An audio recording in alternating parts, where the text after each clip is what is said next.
Okay, there you go. All right, I'd like to say thanks everybody for hanging in there for us during our technical difficulty. Anyway, I have some stills here. Some of these were in the video, so this is just the way the package comes when you get it. And all right, so there's some close-ups of the board. You get your final transistor here. There's a whole bunch of these headers, which basically a cable will connect to every one of them here when you're done assembling it. And here's the display, and here's a little nano board, and right here is the DDS chip, and these two sandwiched together. They kind of got the 5-volt regulator just hanging out there in the breeze. Here's a selection of the parts. There's a couple potentiometers. Here's all these cables they pre-made at the end with the connector, and the rest is up to the builder. And here's a little inductor that's used if you were wanting to convert the board back to the analog VFO. You would put that back on the board, so they give you that. Okay, so here I'm starting to work on getting everything mounted in this plastic case. So the first thing I tackled was the display. So put some painter's tape on there and drew it out, and looked like it was going to be about the right size. And got my knife out, and yeah, I see a couple guys posting either on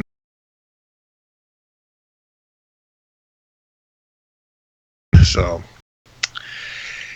anyway, so there it is with the boards mounted in the back there, and we just have a couple screws holding the board on the top in the quarters, and there's the tuning control and the volume control. So probably in my final build I'll buy a set of matching potentiometers to get the shafts the same, and so it can take the knobs that I want and stuff. But view of that again. Now I've drilled a bunch of holes in the top for the cables to come out and go down through, and I have the microphone jack mounted on the front, and on the back here's the power socket that comes with the kit. And now I've just showing the inside. Again, you can see the headphone jack. Oh, excuse me. So here are all the cables. They have you splicing one set of wires into another set of wires, which I thought was kind of tacky a little bit. So instead of splicing the cable from the digital VFO to another cable to go into the oscillator socket, I just brought it all the way up. On a couple of the connectors, I actually, to the housing, you can just push on the off and just tack soldered wires on it. I actually used a piece of RG, so I popped those pins out and rewired that. Oops, on its side. You can power it with a 9, so that's kind of handy. Here's the wiring. So there's a lot of extra wires. So I just kind of coiled them up. So basically on this board here, you have power going in, you have the tuning control connected, and then the output, the red and brown wires are going up to the BitX40 board. So, and I twisted the wires together whenever there's a 2 or 3 pair of wires, and that may help kind of reduce some of the noise that's going on that some of the guys have reported. It's just a close-up of the back. Everything is just kind of tacked together at this point. Nothing too serious here. There's the mic jack. You have to get your ohm meter out and figure out which pins are which. The instructions are very basic. It just kind of tells you to do something. It doesn't give you a lot of instruction. And just another close-up of the unit with the display. Amplifier. This area here is another amplifier. One of these is turned on during transmit, the other one's turned off during receive, and then it flips around. So the signal will go one way for receive, and it will go the other way for transmit. So here it's a method of using the 4 crystals for the IF filter amplifiers on and off. So that's kind of neat. And I think that's it. So let me stop sharing. I should come back to the camera. Yeah. And I can switch cameras, and we can go look at it on the bench here, if you'd like. Still there? Yeah, I'm here. Still working? I'm here. Yep. And hang on, so let me go into Skype and change the camera. And here we go.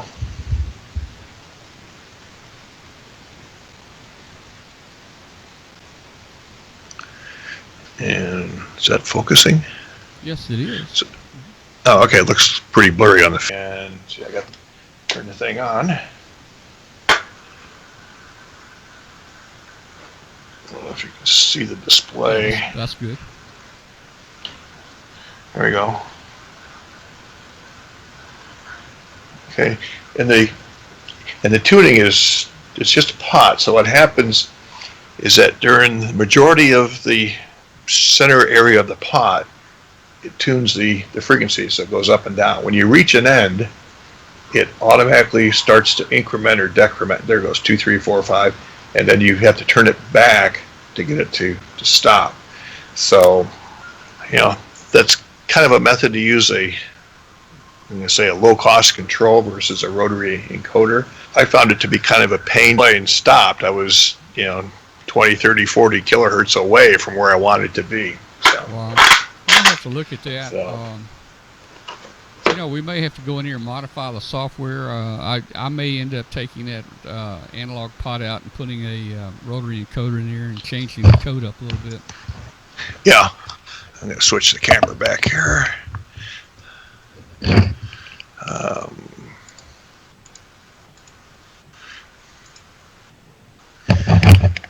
Yeah, and I was actually able to compile the code. So I got it off the GitHub site, loaded into the the Arduino IDE, which is free. And you have to select which processor type. So I selected Nano. You have to also go get the library for the DDS chip. The SI was at 5351 or whatever it is, and that's documented in the software.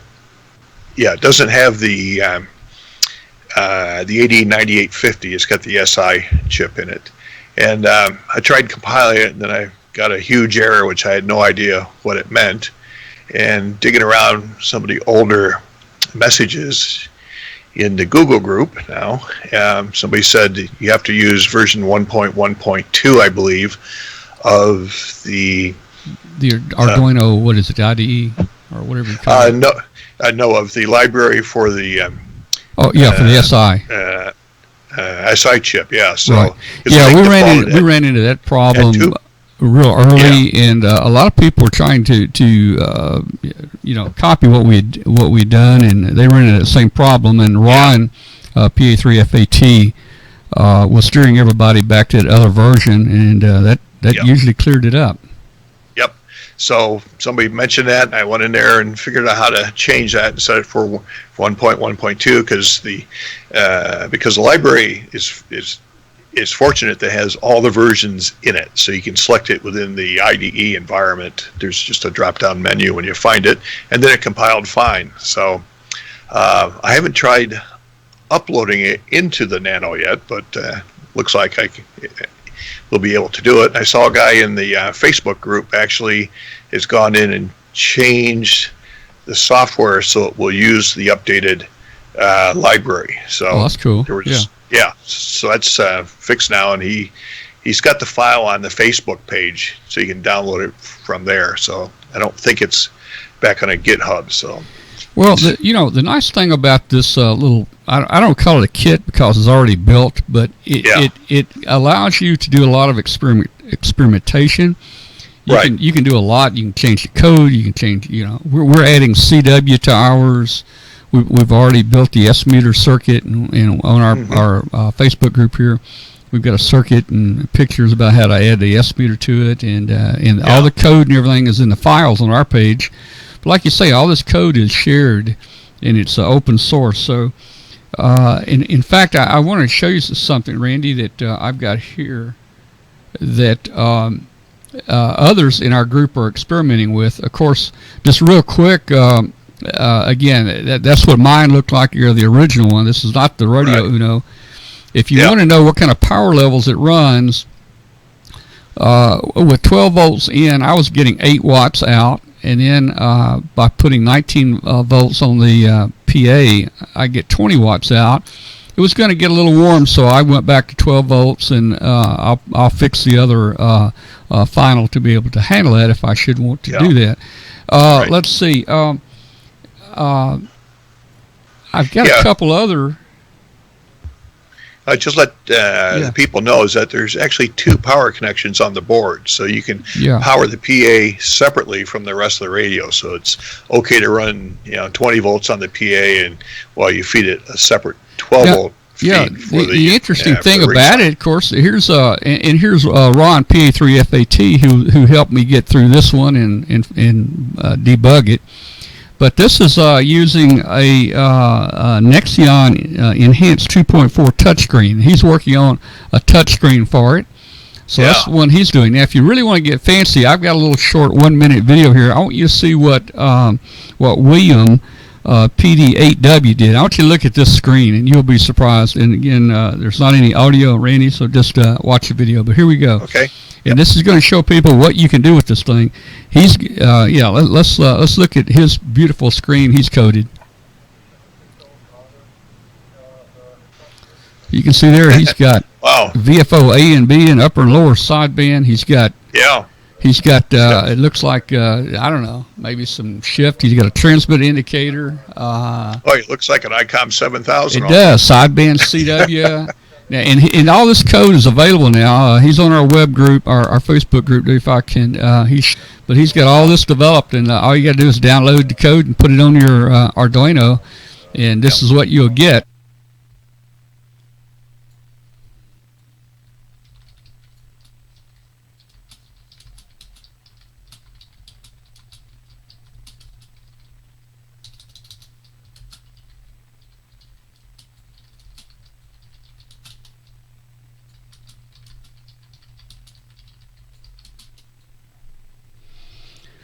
All right, thanks a lot, Robert, up at WBCQ. If you're hearing us you're probably going to hear us on that link.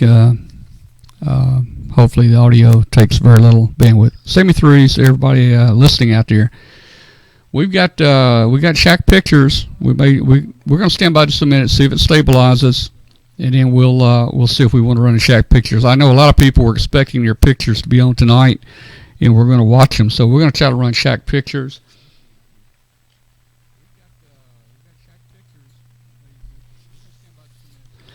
We're going to run shack pictures in just a minute.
All right, well, we're going to do the shack pictures next week. We'll do the shack pictures next week, and hopefully we can get this internet fixed before next week. We've got a terrible issue on the uplink side. We've got 4 bonded channels on the internet that are our uplink, and 2 channels are failing. So that is causing some problems. I've got Comcast to agree again that they have a problem. Now they just need to come through and fix it.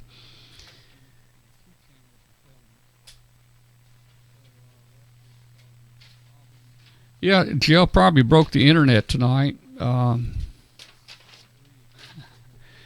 So we'll call the official show off right now, and we'll just sit around here and basically chit-chat with anybody that wants to for a few minutes, and we'll see how it goes. I might bring Hangout up in a minute. I don't think Hangout's going to work, but we'll try it.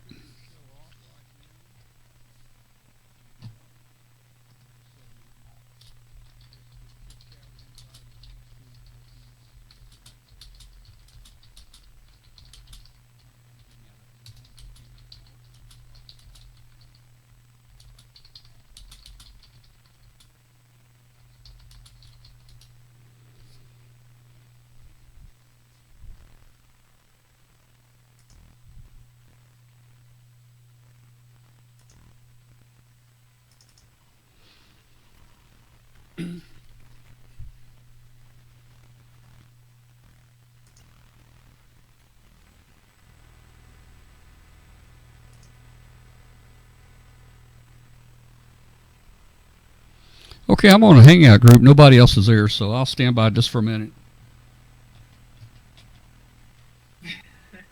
Okay. Well, we got hey, Tom. Bill here. Hey, Bill. How you doing? Little problems tonight. Oh yeah. I kind of expected we were going to run into it. Let me see if I can get you on here. There we go. Boy, I tell you. Big head. Oh man, we've had this issue for about 6 weeks, and it's right on the edge of working to not working. You know. Let me see if I can get you on here. There we go. Mark. All right, Mark. Hey, Mark, you gotta mute the video. You gotta mute the video. It's right on the edge of working to not working. You know. Yeah. Yeah, it's probably just time to go through everything, and well, you had a lot of crackling on the audio and everything. Well, it sounded like the AGC was getting overdriven on your board or something. Well, and when I'm trying to recover from a massive failure here, and start turning all the knobs and trying to keep people quiet and turn them down, and I'll turn my mic down, and I won't have it loud enough when I come back. It's like that, but yeah, I got 4 bonded channels that go up, and 2 of them completely failed the uplink test. So I don't know, man.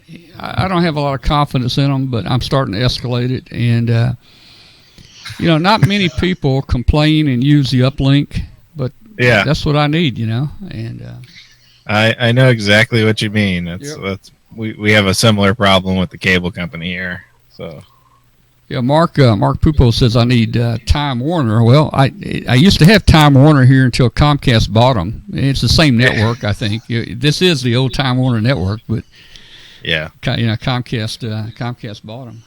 They couldn't have destroyed it that quickly. Yeah, I don't think so. Man. Oh man. Yeah. So. Well, that happens. Yeah, it's frustrating. I didn't like it, man. And I had cut the stream back considerably, and then Katie dropped off to try to make sure that we weren't squeezing all the bandwidth, but it just this looks like this is hanging in there pretty good. I think Hangout uses less bandwidth than Skype. It probably does, but I noticed that it wasn't even. I'm not even. I think I lost it even when I didn't have Skype on. To tell you the truth. Yeah, I mean, did you notice any problems while you were just in Skype? Or was it just the link out from Wirecast? It was real blurry coming back to him. Well, it was blurry. So again, that would be the uplink side. Yeah. So, and if it's trying to trade off between keeping Skype up or YouTube, it probably will drop YouTube first. Yeah. Well, let's see. Somebody said Mark P says dying again. I'm showing green here. I'm not showing any dropping right now. I don't show any drop packets. You're fine, Tom. Say what? Yeah. You're fine. Yeah, don't worry about it. Hey, Bill. The other Bill. Bill number 2. How you doing? Hello, sir. So I don't think it probably didn't record I don't know. I mean, there's a chance that YouTube could have recorded it okay tonight. I kind of doubt it. But yeah, I mean, it might be in chunks. That might be the only thing. Yeah. Yeah, the quality on the stream is not bad. I mean, it's hanging in there. Yeah, I dropped. What do you transmit? Are you just transmitting 720p? Well, hey, the last half hour, I dropped it to 480, and I went down from.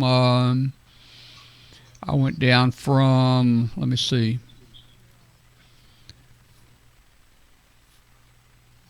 Well,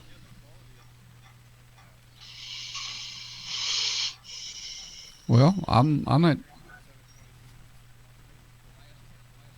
720p right now. Yeah, that's what it's at. I mean, I wouldn't go much higher than that for what you're doing. That's what I normally run. I run a 1280 by 720 at 720p, and I normally would run about 2500 kilobits per second. Tonight I dropped it down to 1750 kilobits per second.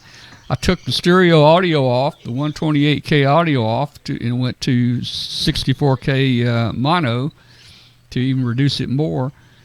Yeah. And at one point, I switched it down to 480p, but it's back on 720 now. I don't know. Maybe once when it died and it restarted, it came back up on 720. Yeah, that's possible. Yeah. No, it looks good. I mean, it's just the on and off problems. If it's cutting in and out, it's really hard to keep it going. Yep. How do you like that picture? That's nice. Camera's upside down, huh? Yeah. Well, I have to turn my monitor around. I don't know. Wirecast. Sometimes when Wirecast restarts, that camera comes on upside down. I have to unplug it and plug it back in for it to be right. But that looking at the image on your screen, it looks great because it's upside right. Yeah. Let's see. See if I can crash it here.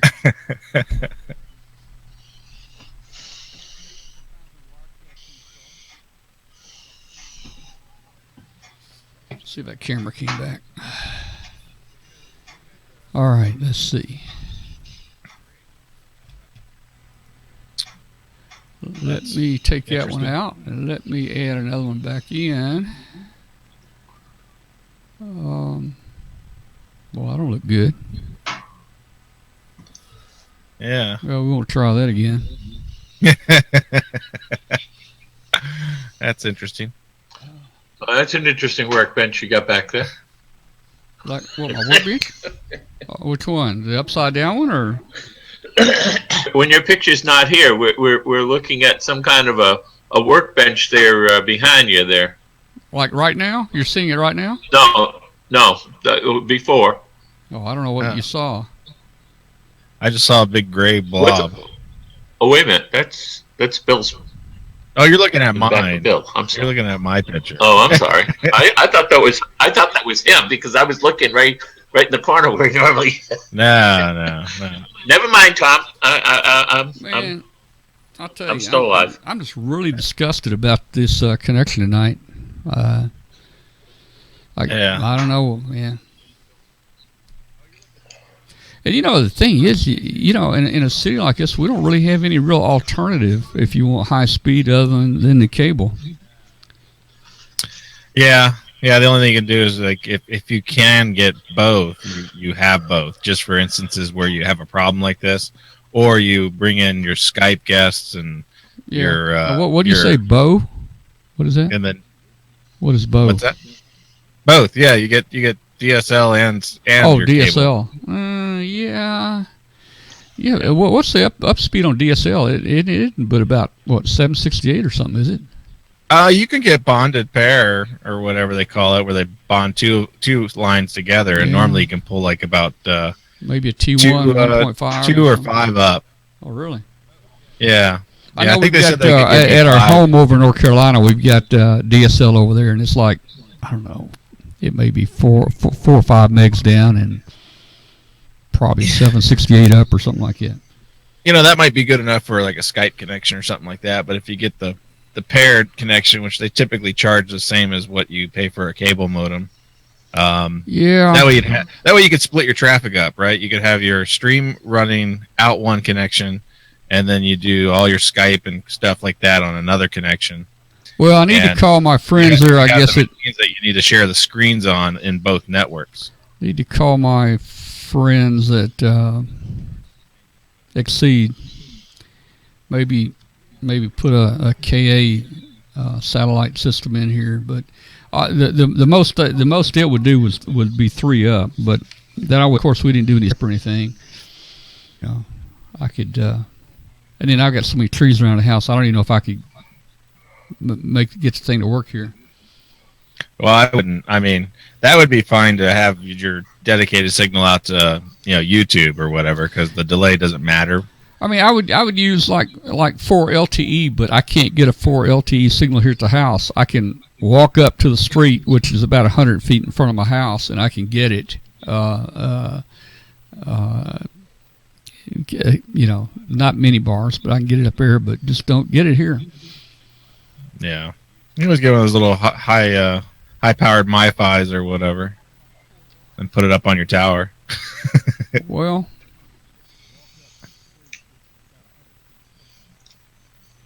yeah, I've got I have a MiFi. I was using the MiFi. The thing about the MiFi, for 10 gigs and no contract, the Verizon MiFi was cost me $80 for 10 gigs, which that was okay. I mean, I didn't use much more 10 gigs on a trip or something like to a hamfest, but we found out with our Verizon phones, I can get the 80 gigs added on there, or I don't know what we got on there, but we can, on our phone, we can add and change the plan any given day, and I can get my 80 gigs. I mean, I can get the 10 gigs on the Verizon phone for maybe another $20 or $30 incremental versus 10 gigs on that MiFi at $80. Well, I would go with like some kind of secondary network for the MiFi anyways. Ting is real popular for just doing those standalone units. Because, you could just pay for what you use type thing. Yeah, who is that? Ting. Okay. Ting.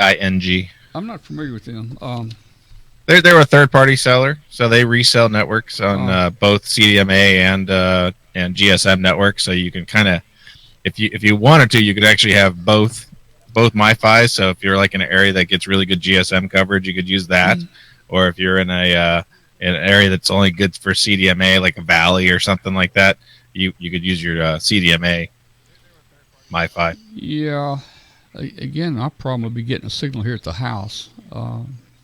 Yeah, but at the house, if you can get 2 different wired connections, like one from the phone company, one from the cable company, I would consider that a worthwhile investment over any wireless connection. Yeah. Well, the cable connection has worked really well for us for almost 2 years now on our nightly show, and 6 weeks ago it bottomed out, man. Well, it happens, if your neighborhood is growing or the area around you is growing, they tend to not split the nodes, enough. So, like, if you had a new development going down the street, it's very possible they could be on the same node. So they're sharing the same pool of bandwidth that downstream and upstream share. Well, that's the issue with a shared network is it does have a finite amount of bandwidth, and if they're not managing it well enough by splitting out the cable node to make sure that they only have a few hundred subscribers per node, then that's what happens. You end up with a saturation effect. Yeah, and too, with me doing needing the uplink, there's much smaller percentage of people use the uplink, and so that helps. Now, Freddie, my associate Freddie that's with us on the webcast, he lives 3 or 4 miles from here, and I had him do the speed test on his, and it's just absolutely perfect. And we've been getting in like 24. It's not symmetrical. I've always got 180 megs down and 22 up or 24 up. Yeah. But I don't need a solid 24 24, but I mean, I'd like 24. You know, and I'm reading, when I do the test, I'm reading anywhere, you know, 2, 6, 8, 10, 9. I'm never getting up to that 20 number. And it may be because 2 of the 4 channels are not working, you know. I don't know. That could be. And Freddie tested. Freddie lives about 3 or 4 miles from here. Of course, that could be a completely different node, but Freddie tested, and it's rock solid at 24 megs up. Yeah. Yeah, I mean, there's a lot of factors that go into play on the quality of the cable modem connection. I mean, you know. Hey, I hadn't thought about this, Mark. A variety of factors. I hadn't thought about this, Mark. Is, Mark P. Telling me to do a wireless link back to Freddie. You know, I could almost do that. I don't have a tower up here at this house. I could. He was, you know, 4 miles wouldn't be that hard to do with some of the linking stuff I've got, but man. Yeah, I mean, you know, there's things that, you know, they can look at and they can possibly tweak if you're not getting consistent speeds. I mean, you can call on that, you know, because you're not going to notice, especially the upstream stuff. Yeah. You're not going to notice any type of other artifact on your TV set or cable box. So it's not like you can call and say, I got like a fuzzy signal or I got block syncing issues and stuff like that. Yep. They should be able to look at your individual cable modem and look at the signal noise ratio off of the upstream and the downstream. The problem is the modem I've got is a gateway, you know, it does not show signal noise on the uplink. I can look at it. It shows signal noise on the downlink, but not on the uplink. They have to measure. But they should be able to see that. They should be able. They see an aggregate signal noise on the upstream. So they came out here 6 weeks ago, and the guy, you know, he cleared the house and everything, went out and went to the pole and connected up his test meter, and I looked at it. I saw the 4 channels clearly, and 2 of them were just trash.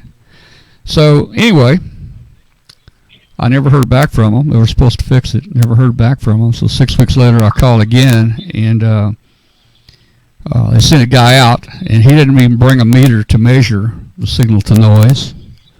And I said, well, you know, I keep telling you guys what you need to look for here. You're not going to find anything in the house. And he didn't find anything, but he turned it over to maintenance, and maintenance is supposed to do something. And so let's see. So they sent another guy out 2 days ago, and he came, you know, walking down the sidewalk, and I told him, hey, I'm glad to see you. And I said, do you have any idea what you're coming here to work on? Well, no, not really. And I said, okay. I said, did you bring a meter that you can measure the signal to noise? He says, no.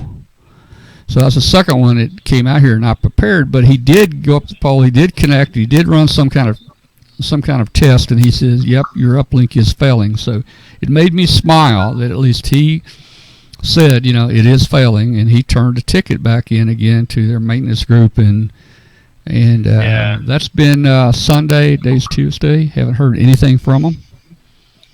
Yeah, it could be a bad faceplate up on the pole or something like that. They're all too lazy to go climbing.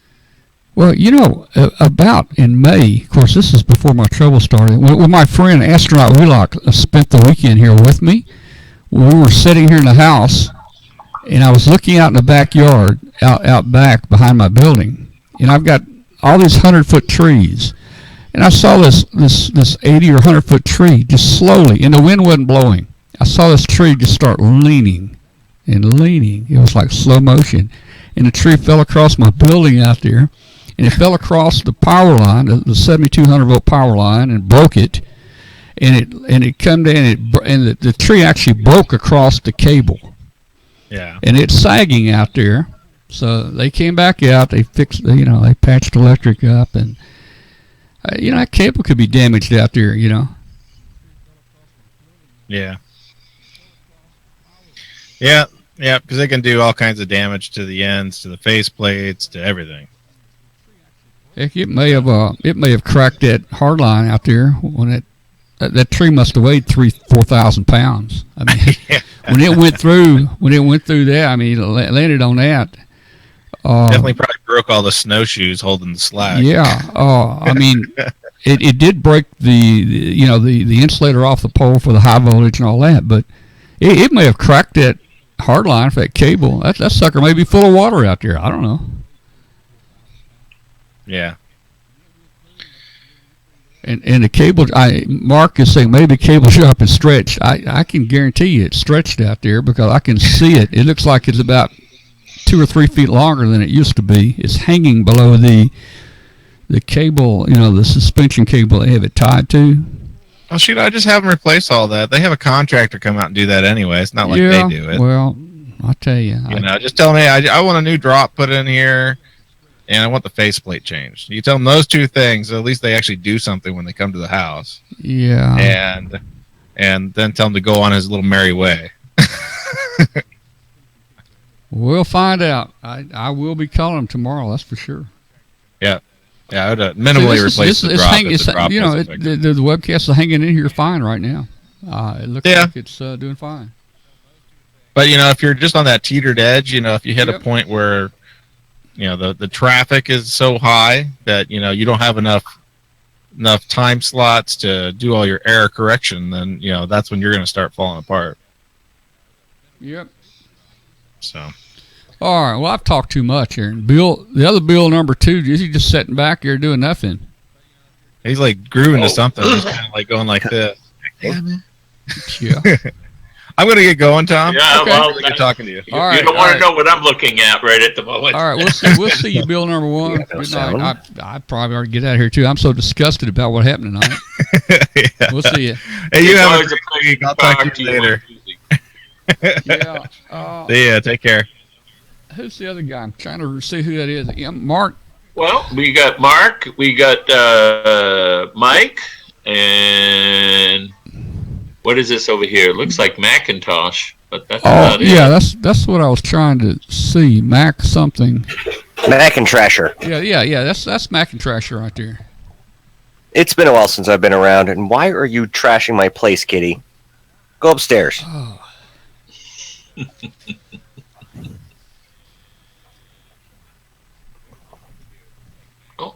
There you go. There's plenty of stuff upstairs for you to trash. Don't trash my stuff down here. I have expensive radio equipment down here.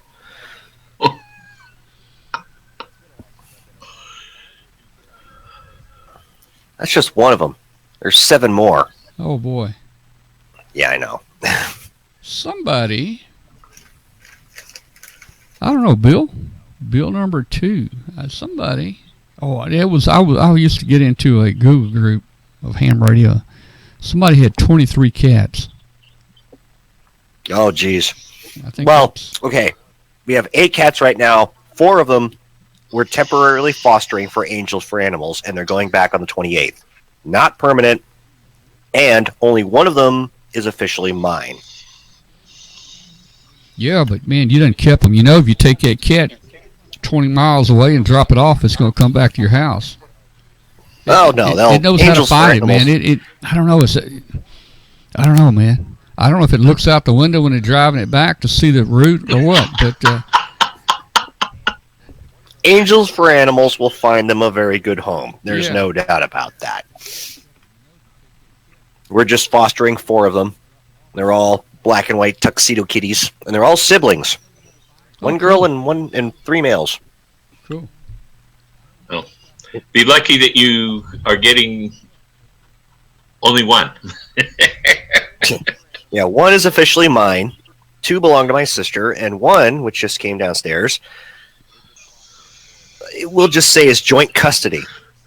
This little kitty, well, my dumb brother-in-law, he knocked in the garage door to the garage, and we haven't got it fixed yet, but that might have been a blessing because this kitty decided to start squatting in our garage. And it was kind of feral at first. It wouldn't come near me or my sister, but then after some coaxing, she came near me and I petted her and she loves me and now she's kind of ours, but we don't know if it's me or her that owns her. So, where'd you go? Now she's hiding. Oh, there she goes.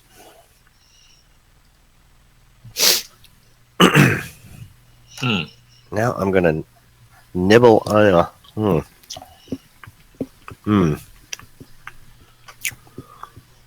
delicious crazy bread from Little Caesars.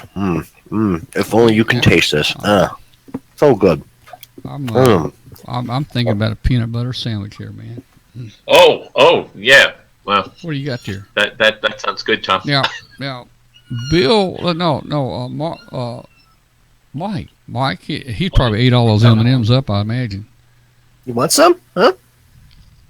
Hey, Mike, you still got the M&Ms, or are they all gone? He's gonna have to talk in sign language. His mic. Yeah, I think his mic's. I think his mic went out last week, didn't it? I don't think it worked last week. Off because he was.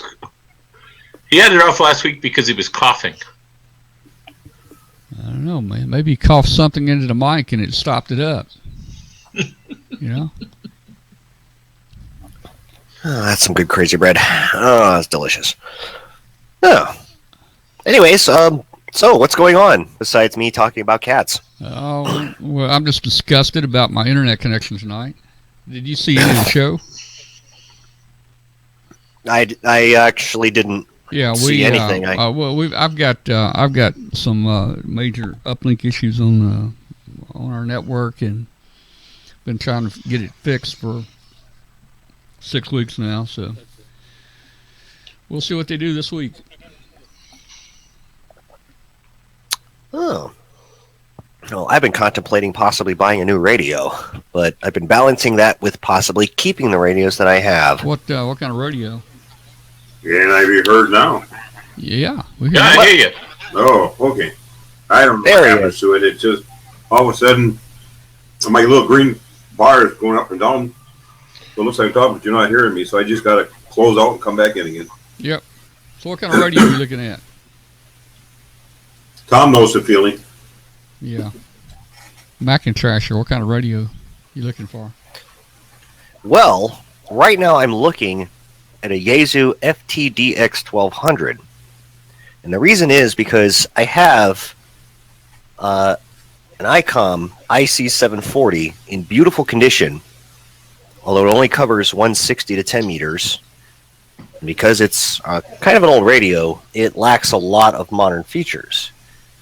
Great radio.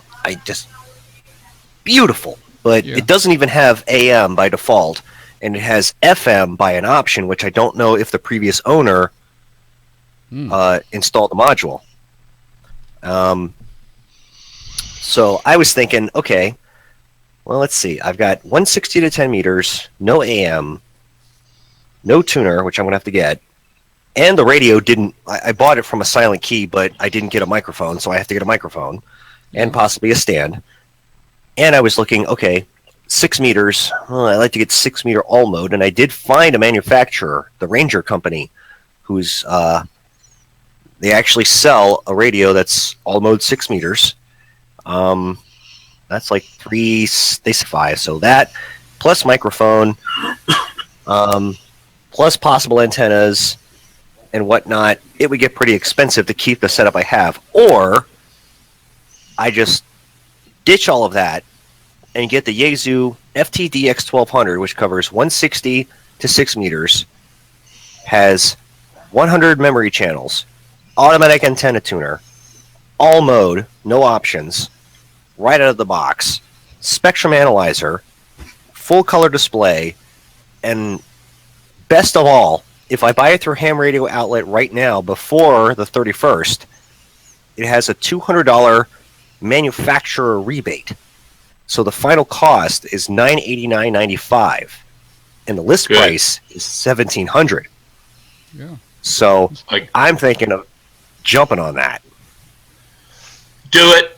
I have one. Of course, I bought it when it was first on the market there, last summer, and I had to buy the LDG 1200 antenna tuner because what do you call it? Broadband multi-band dipole that I have here. It's got 300 ohm ladder line on it, so I had to buy the LDG tuner along with that, which was like $250 extra, and I had to wait until LDG actually put it on the market. Hey, I enjoy that. Bill, let me ask some I enjoy questions. them. Doug in the chat room says that it doesn't have a real-time spectrum analyzer on it. Is it not real-time? Does it take like a picture or something? Well, yeah, it's like a picture thingy there that you can use your menu button and you can actually get onto it and you can actually see where the peaks and valleys and all that other stuff is there. Yeah, I mean, you have to. The Yaesu, the FT 991 that I just got, I won at the Huntsville. The 991A had the spectrum analyzer in it, but it was not real time either, and it was just a snapshot picture of the spectrum, and you had to touch it each time to get a new spectrum picture. But the 991A that came out, which I waited for, they made a mod in it and made it real-time spectrum. So Macintrash, if that's something you might want to look into to see if it's real-time, not real-time, or if it's an issue or not an issue. Well, I am concerned about that, but it's not an issue because I have an SDR Play RTS1, so I have a software-defined radio that I can use to tune in to anything that I want. Okay. I've actually been using that with the ICOM 740. Anything that I see, I can tune into. Actually, I used it to calibrate the radio. Mm-hmm. The calibration was off, so I, used my radio to set it, and boom. So if the spectrum analyzer is not real time, or if it has to be refreshed, it's not a deal breaker because I have an SDR that I can tune into whatever I want. The deal breaker with the system I have now is that I don't have AM. And I don't know if I have FM. I have to actually crack open the radio and look to see if the FM module, the optional FM module, is installed. But if it isn't, that's just an extra cost. So it just seems, of all the things that I could buy, a 6-meter all mode, microphone, other stuff, antennas, I can just spend a little bit more and get a radio that encompasses all of that. So that's why I was looking to jump on this. Yeah, I would. Yeah, especially with the $200 retail manufacturer rebate, and being that it's a $1,700 radio that's going for, at least after the rebate, less than $1,000. That seems like a deal that should be jumped on. Yep, it is. Done. I'll buy it tomorrow. Well, I don't know why you want to spend all that. I don't know why you want to spend that much money. It's just radio. See a radio right there. I'm showing you. That's a homebrew 40 meter, and I made 3 contacts to South Africa on it. That's the only contacts I've made. That's nice. Yeah, $45. Well, that's homebrew. That's It's not exactly all homebrew. You get this board is $45. That's the entire radio. That's the entire 40 meter sideband transceiver right there. And of course, then what we did, we took it and you build around it. So we put it in a box. That's a little cable. I mean, that's a satellite, a dish satellite TV box, and I was really surprised. 40 meter voice, 5 watts, South Africa. That's kind of a fluke, but it was kind of neat to say it was our first contact on it. Well, I won't say hey, Tom, I got a question for you there on that picture. You were saying you were going to look for an antenna tuner there. Is that still in the works, or is that what you had now? Yeah, looks like he has one. Oh, he has everything. I can tell you that right now. I ordered this on eBay. Let me tell you, if you look for a QRP, I wanted to build a little QRP tuner in this box. Actually, here's the radio right here with the board in there. Oh, jeez. There's the radio right there with the Arduino VFO. And that's what the front looks like, and we're building another one. Again, that was $45. But I don't have the skill for that. You know, what I was going to say is I wanted to build a little antenna tuner in that same case with it. And for $9 on eBay, you can buy a complete QRP antenna kit. It even comes with its own box right here, with both capacitors, the toroid, all the parts. It has a board that goes in here with an LED for tuning. And I'm thinking I'm just going to take. I could not buy these parts cheaper than $9 if I went out. You know, so this is the whole thing already together, and you're supposed to build it in this box. But if you look at it, you can just about build it. You can just about put the components in the radio and build the antenna tuner, you know, right in the radio. So do a search for QRP antenna tuner. You'll see it. Just get a Sharpie and write PSU on the back, so anybody who sees it after you will be completely confused. Yeah. Just mess with them. And that radio, that little radio right there, my first contact with 7 watts was, like I say, Africa. There's the SWRR. There's the watt meter, and the radio has, you can put different. It's got a separate line for the final the PA voltage. So I just tried it at 12 volts. I was getting 8 watts. At 19.45 volts, I was getting 20 watts out. And the 19.45 volts, that's just an old laptop power supply, you know, to put that out. Now that the heat sink will get hot on it, you have to put a bigger heat sink on it if you wanted to go, you know, 20 watts. Or I'm thinking about doing this. I'm going to mount this on the back of it. I'm gonna put my little fan. I'm gonna put my little fan on there, and I'm gonna just control the voltage on it where it runs real slow, and it'll just blow a cool breeze across the final there. Well, hey, yeah. I would use at least 3 of them, but I'm a PC enthusiast, so I kind of go for overkill. Yeah. So, guys, I'm thinking I'm going to get off here. I'm tired. All right, Tom. It wore me out tonight with the internet problems. I'm ticked off. I don't like it. These guys better come through this week and fix this thing.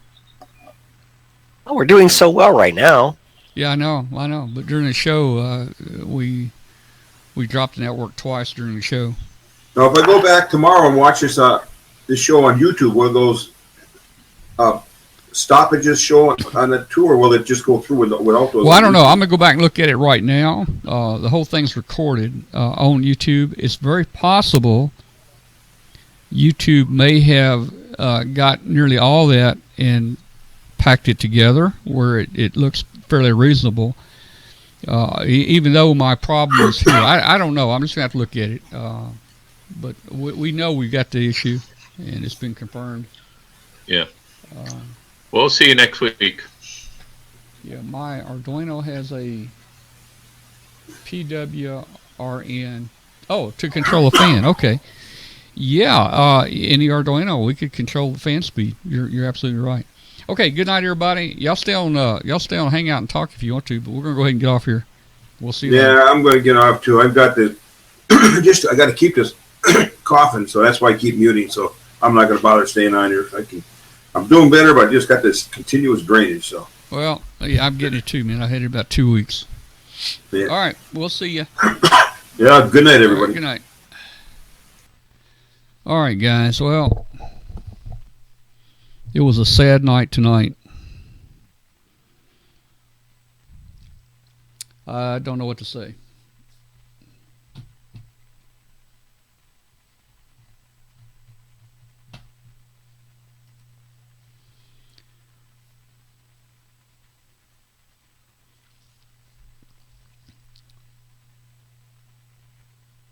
You're welcome, Doug.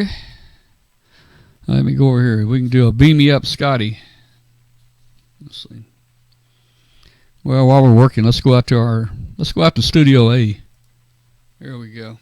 Now we're in Studio A.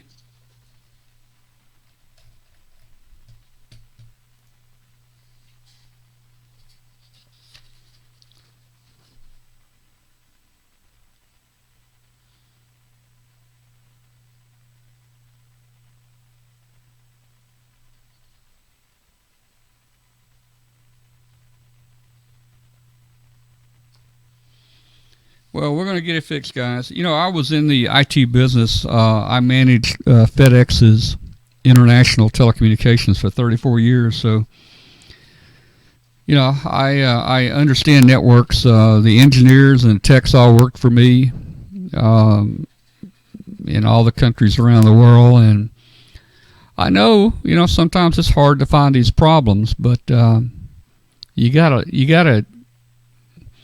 get your tech people to work on it, and it's too easy for them to say, you know, nothing's wrong, or I can't find anything wrong, and walk away. You know, they've left 3 times actually, and it's still not fixed. But I'm starting to get a little bit stronger on my escalation with them, and so hopefully they have identified that they've got a problem now. You know, they called me the other day before this tech came out Sunday. They called me the other day. They called me and said, "Hey, you know, everything looks good. It's in specs. So are you still having trouble?" And I said, "Yeah, I'm having trouble, and it's not in specs."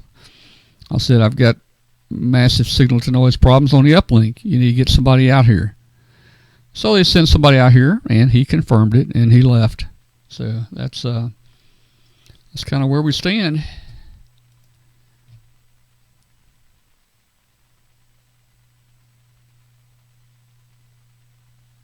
I wish I could put in some type backup redundant network here, but that would be at some cost for sure.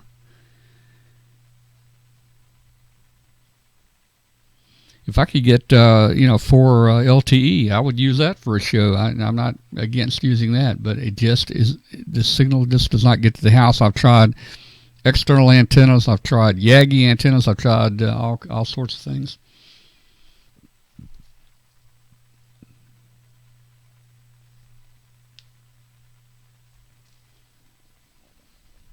You know, back then, this is me in 1964. Back then, we didn't worry about the internet, did we, guys? I don't even see a computer on the desk there.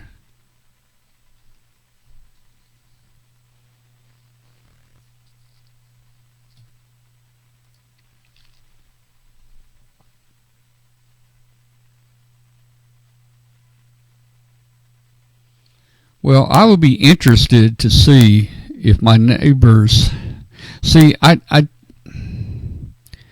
don't know of any neighbors right here in my general neighborhood that have Comcast, or the package that I've got, the speed I've got, where they could do a test. I'm gonna try to find somebody. I know I had Freddie tested, but Freddie lives 4 miles away from here, and his was perfect. His was right up here. What mine's been forever. So I kind of think the problem is not, I'm just guessing the problem is not just within hundreds of yards of me. I don't know why I think that, but you know, the problem could be a half a mile from here. So it's very possible that other neighbors have the same issue and they just don't know it, because most people would not know it. And your speed tests aren't real accurate. Comcast has got 2 different speed tests. One's a flash Java based, which shows I'm getting about 20 megabits per second up. But then they've got a new beta HTML speed test that I think is accurate. It's showing anywhere from 9 to 10 megs up, and it fluctuates 2.9,